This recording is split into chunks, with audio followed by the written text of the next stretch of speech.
मनोज की भी कितनी अच्छी किस्मत थी कि वे स्वयं अनपढ़ होने के बावजूद उसे शीला जैसी पढ़ी लिखी और समझदार पत्नी मिली।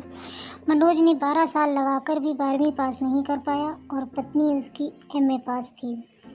किशोर मनोज के पिता की पहुंच बहुत ऊपर तक थी, जिसकी वजह से उन्होंने बहुत सिफारिश लगा करके मनोज को शराब का ठेका दिलवा दिया। शराब का ठेका मिल जाने से पैसे आने लगे और पैसा आते ही मनोज आवारागर्दी करने लगा। किशोर और सुषमा को उसकी चिंता होने लगी। उन्होंने सोचा कि उसकी शादी कर दी जाए तो घर के खूंटे से बंधा रहेगा, लेकिन जान पहचान में रिश्तेदारी में कोई भी अपनी लड़की मनोज को देने के लिए राजी नहीं था। तब किशोर ने शहर से दूर गांव में शीला नाम की लड़की ढूंढी, क्योंकि इतनी दूर मनोज के गुणों के बारे में कोई नहीं जानता था। शीला के पिता उस गांव के मुखिया थे। लोग उनकी बड़ी इज्जत करते थे। मनोज अनपढ़ होते हुए भी उसका व्यक्तित्व बहुत अच्छा था और देखने में भी वे बहुत सुंदर था और बातचीत भी बहुत अच्छे से करता था। किशोर की पहुंच और उनका ओहदा देखकर शीला के पिताजी धोखा खा गए और वह मनोज से बहुत प्रभावित हुए और इस वजह से उन्होंने इसके बारे में कोई छानबीन भी नहीं की और शीला की शादी मनोज से कर दी गई।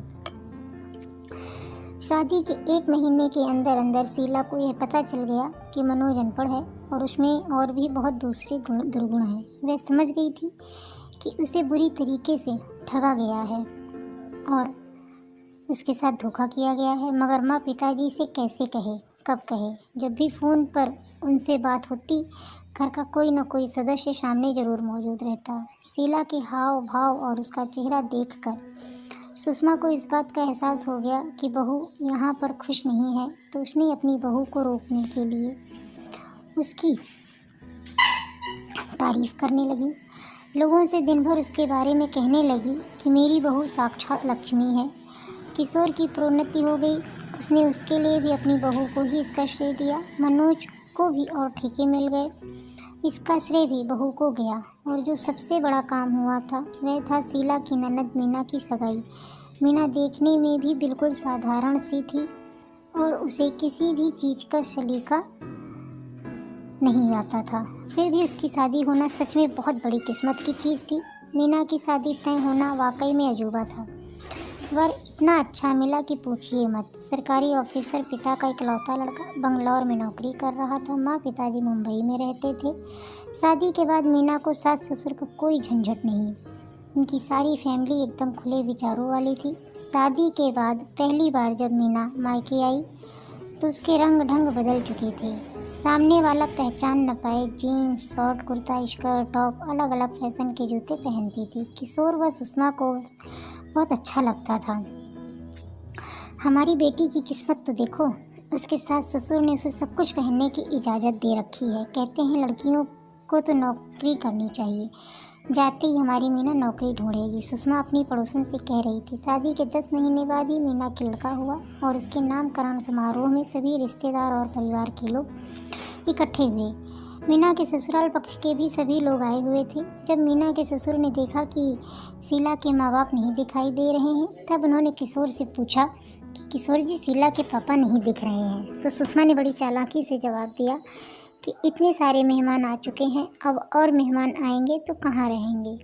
इसके बाद सुषमा की जेठानी ने आग में घी डालते हुए कहा कि ननद के बच्चे के नामकरण में उसकी भाभी उसे उपहार देती है, लेकिन मीना की भाभी तो कोई उपहार लाई ही नहीं।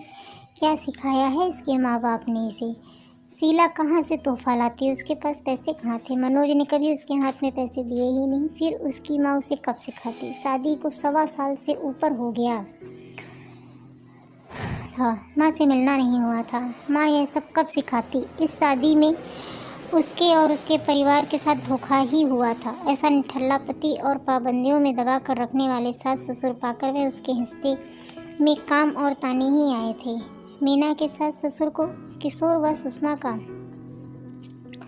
शीला के प्रति रवैया काफ़ी अच्छा नहीं लगा। मीना की सास से रहा न गया। वे उठ खड़ी हुई और बोली, उसकी माँ ना आ सकी तो क्या हुआ, मैं हूँ ना, यह मेरी बेटी है, नंद का शगुन मैं दूंगी। और उन्होंने अपनी सोने की अंगूठी उतारकर थाली में रख दी। सुषमा और किशोर के साथ साथ वहाँ उपस्थित सभी लोगों के मुंह खुले के खुले रह गए और शीला की आंखों से आंसू निकलने लगे। उसने मीना की सास के पैर छुए और वहां पर खड़े सभी लोग शांत खड़े रहे। आपको यदि ये कहानी पसंद आई हो तो इस कहानी को शेयर कीजिए और लाइक और चैनल को सब्सक्राइब कीजिए। धन्यवाद।